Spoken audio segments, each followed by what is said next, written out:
Action. ఉపవాసం పరమ ఔషధం అన్న సంగతి మన పెద్దవాళ్ళు ఎప్పుడో చెప్పారు. ఇప్పుడు అదే విషయాన్ని పరిశోధనల ద్వారా మరోసారి రుజువైంది. అమెరికా యూనివర్సిటీకి చెందిన పరిశోధకులు కొన్ని ఎలుకల మీద పరిశోధనలు నిర్వహించారు. వీటికి కొన్ని రోజుల పాటు తక్కువ ఆహారాన్ని, ఆ తర్వాత ఎక్కువ మొత్తంలో ఆహారాన్ని ఇచ్చారు. అనంతరం వీటిని పరిశీలించారు. వయసు రీత్యా వచ్చే మార్పులని ఎలుకల్లో గమనించారు.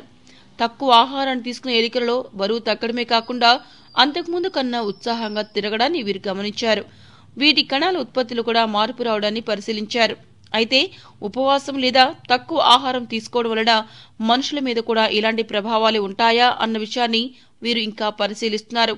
ఉపవాసం కారణంగా ఆరోగ్యంతో పాటు యవ్వనంగా ఉండే అవకాశం ఉందని వీరు స్పష్టం చేస్తున్నారు. మీకు ఈ వీడియో నచ్చితే ఒక లైక్ కొట్టండి, లేకపోతే కామెంట్ చేయండి. బట్ సబ్స్క్రైబ్ చేయడం మర్చిపోకండి.